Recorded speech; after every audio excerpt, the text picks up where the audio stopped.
jugué en MLS, en Chicago Fire, Kansas City, después en Dinamarca, in Serbia. What's up, everyone? Welcome to another video. Today I'm with the very amazing Will John. Now, if you don't know who this guy is, I'll give him a little intro, then he can introduce himself. But basically, okay, first of all, he's a pro soccer player, all right? This guy has been a pro soccer player for a hot minute. Also, he speaks like, I want to say almost every language on the planet. What do you speak, like 9 languages, something like that? We're at 9 now. Okay, 9 languages. So not only is this guy a pro soccer player, right? He's playing soccer on the daily, but he also speaks 9 languages. So today we're just going to chat with him and learn more about him, how he learned all these languages. Maybe talk a little bit about soccer. I know that I'm sure a lot of you guys who are my viewers are interested in soccer. And yeah, thanks for chatting with me today, Will. Of course, man. It's good to be here on the language, team language. That's I do right. talk a whole lot about soccer, which is cool. But yeah, I'm happy to share all my stuff, you know. Right on, right on. So, okay, so tell us a little bit about yourself. Okay, so you play professional soccer, and you also learn and know a bunch of languages. Tell us kind of a little bit about that's those. it. And that's No, ok. Bueno, te explico en español para Perfecto. empezar. Bueno, pues nací en Kansas City, en Estados Unidos. Así que mi papá era jugador. Él jugó como profesional. Oh, wow. Es de Nigeria, si lo conoces, Lagos. Ah, ok, ¿Conoces ok. la ciudad? Ajá, sí, sí. Bueno, sí, es como... era siempre un sueño. Nada, después 14 años me di cuenta que tengo que jugar fútbol, que eso será mi profesión y nada. Era la idea de mi mamá, de mi madre, para empezar a hablar español. Ella no habló español, pero pensaba que fuera una buena idea. Y nada, jugué en MLS, en Chicago Fire, Kansas City, después en Dinamarca, en Serbia. Y sí, ahora juego en Croacia. Es la segunda vez que juego acá. Tengo una familia acá. Eso es mi vida. No tengo idea cómo empezó a hablar tantos idiomas, pero bueno, es la vida. Pero Ok. Bueno, no lo sé. Una pregunta. Una razón tal vez por la que aprendiste tantos idiomas es porque has viajado por muchos lugares. ¿Así aprendiste los idiomas o cómo los aprendiste? No, bueno, sí. Los croata, ruso, danés y creo que es todo. Sí, jugué en todos esos países. Bueno, entonces no jugué en Rusia, pero en Azerbaiyán, en Bakú.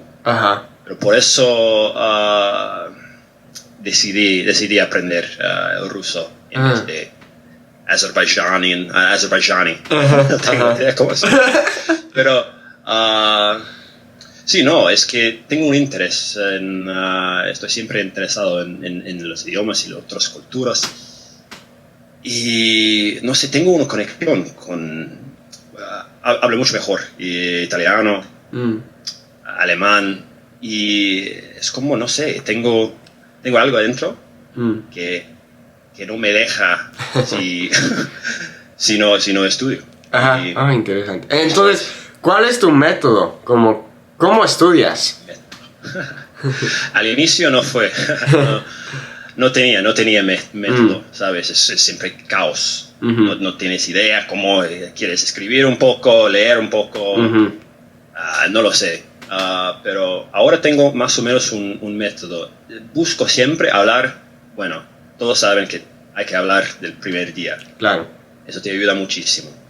Pero yo ahora leo muchísimo, escucho siempre cosas que puedo entender al inicio. No cosas tan complicadas, porque si es tan complicado, no vas a entender. Claro. Y después estás frustrado y todo eso empieza. Pero todos tenía, ¿cómo se dice eso en español? ¿Cómo me explico? Es más o menos como al inicio tienes tienes mucha fuerza, quieres aprender, quieres estudiar muchísimo y tienes ganas de estudiar. Claro. Pero busco siempre unas frases que puedo decir al inicio, leo mucho. Bueno, más o menos este es mi método al inicio. ¿Conoces Stephen Crashing, The Natural Approach? Es un método que usan todas las personas. TPRS es muy conocido en el mundo poliglot. No sé, de hecho no sé. ¿No?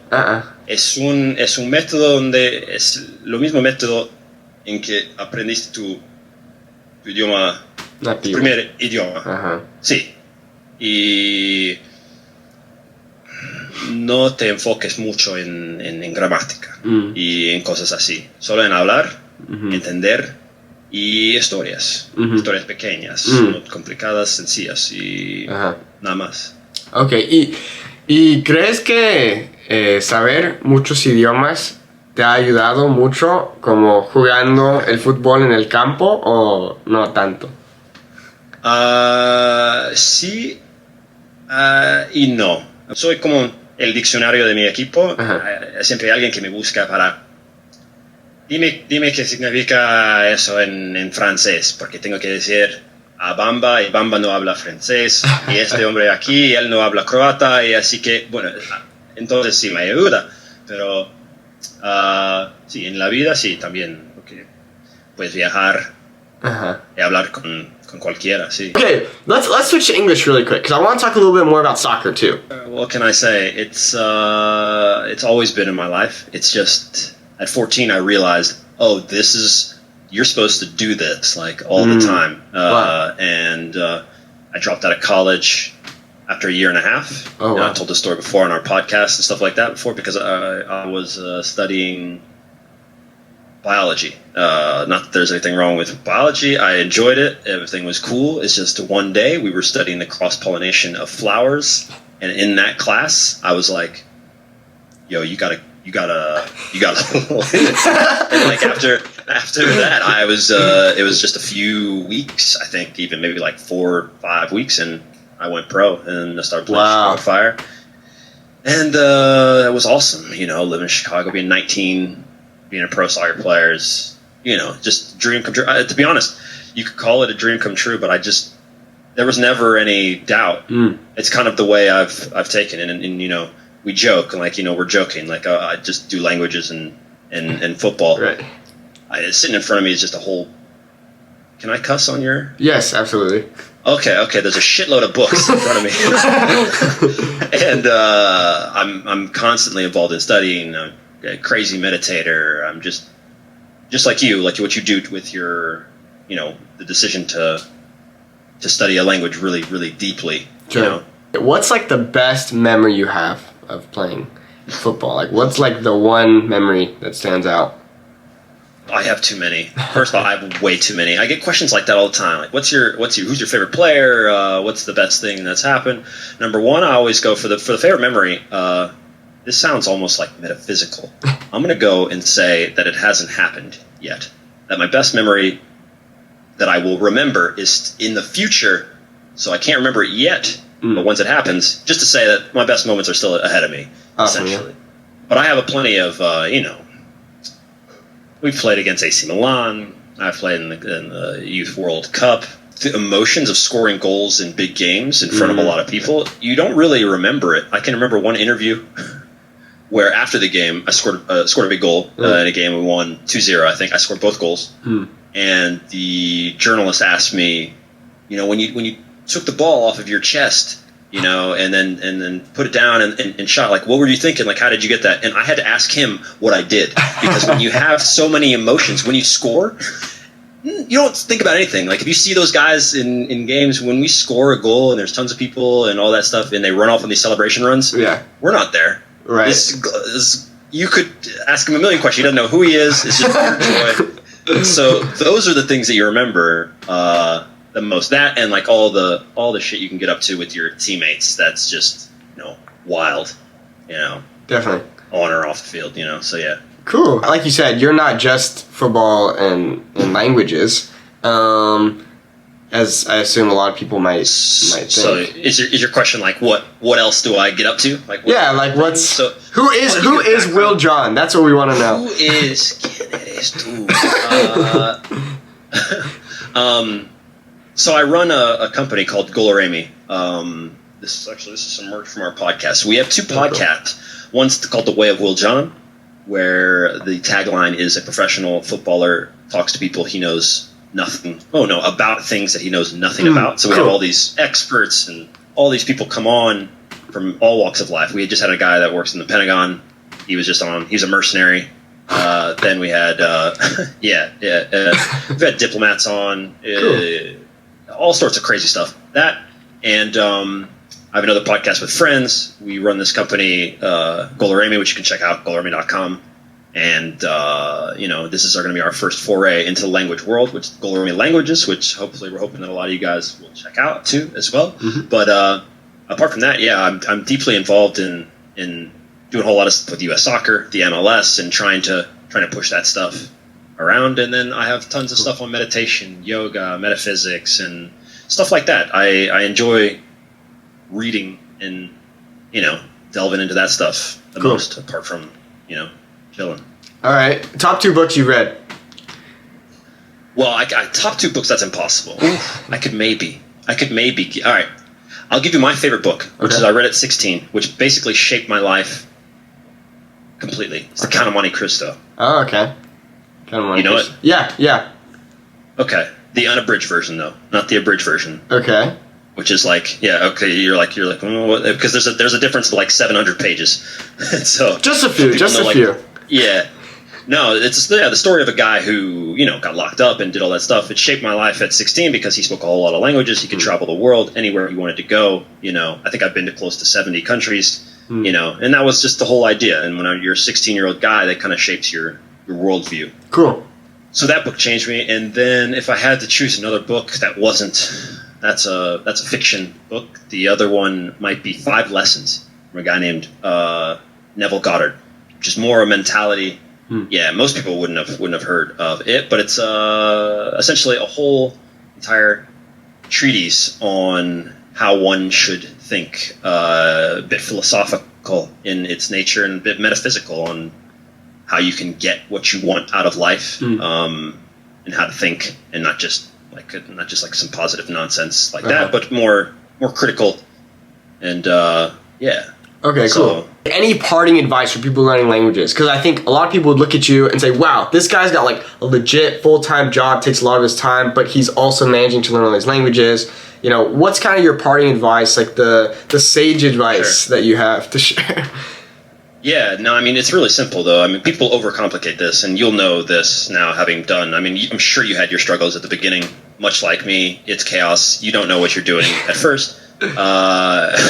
It's insane. Yeah. But if I had to be very, very simple with it, number one, you don't need to be perfect. Just throw that out of your head, because it's just a waste of time for everyone.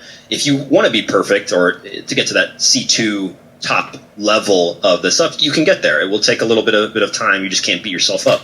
So I would say the very first thing that I would do if I wanted to start from scratch and do that, I would collect some material. I would find my one method that you can't really get all over. Take one course, stick with that course, devote 1 hour a day is enough, because it's about consistency. It's not about the amount. It's the consistency. And I cannot stress that enough. If you do Spanish if you do it for an hour every day, just block that into your head.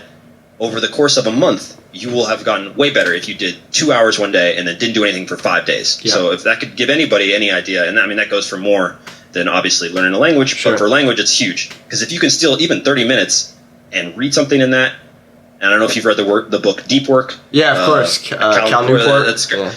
Yeah, exactly. Great book. But if you can devote 30 minutes to that studying, and I would also stress for the majority of languages, and this is no blanket statement, you need to just kind of leave grammar to the side. For most languages, I would say, if your goal is to speak, if your goal is to master the language, that's a whole other thing for, something else. Sure. But I would say those two things, the consistency, and then just being completely focused, no phone, no nothing when you do these things. Definitely. Devote that time to it. You'll be amazed, Right on. Cool. Well, Will, muchas gracias. You're amazing, man. Thanks so much for chatting. Seriously, I think you're so cool, and I appreciate your time. No problem. You're going to have to come on the podcast sometime and tell us some of the crazy stuff. Definitely, I'd love to. So, and tell us where we can find your stuff. Yeah, I mean, honestly, if you type in the word Golaremi, I should have worn a shirt or something like that, but I'm sure it'll be down below or wherever it is. If you just type in Will John or Golaremi into YouTube, TikTok, Instagram, all that stuff, you'll find us. But more specifically for the people who are most likely seeing this, if you're interested in languages and seeing me go on the street and talk to random people in languages and surprise them, we have a new YouTube channel called Golaremi Languages, and the first video is going to come out tomorrow. So awesome. Cool. It. Yeah. Alrighty. Well, Will, thanks again so much. Have a good rest of your day. And it was a pleasure. Yeah. All right, man. Thanks. Adios.